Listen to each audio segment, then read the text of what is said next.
আসসালামাইকুম গাইস, আপনারা সবাই কেমন আছেন? আশা করি আপনারা সবাই অনেক অনেক ভালো আছেন। আপনাদের দোয়া ও ভালোবাসাতে আমি অনেক ভালো আছি। সো গাইস, আপনারা হয়তো অনেকেই জেনে গিয়েছেন যে উত্তরা কিন্তু গাইস একটি বিমান ফুটে, যেইখান থেকে কিন্তু অনেক মানুষই আহত হয়।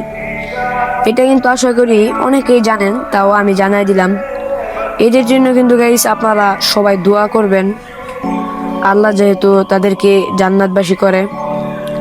আর গাইস, আপনাদেরকে আর কি বলবো, আপনারা যেই ভালোবাসাটা দিতেছেন আসলে আমি কৃতজ্ঞ। মনে করেন কয়েকদিনের ভিতর আমাকে 400 সাবস্ক্রাইবার কমপ্লিট করে দিয়েছেন, তার জন্য আবারও ধন্যবাদ। কিন্তু গাইস, আমার ইউটিউব চ্যানেলটা কিন্তু অনেক ডাউন হয়ে গেছে, পারলে একটু শেয়ার করে দিন। আর নেক্সটে কেমন ভিডিও চান অবশ্যই এটা কমেন্ট বক্সে জানাবেন। আপনারা কেমন ভিডিও পছন্দ করেন তা তো আর আমি জানি না, এটা একটু বললেন। আজকের মতো এখানে বিদায় নিচ্ছি, আল্লাহ হাফিজ।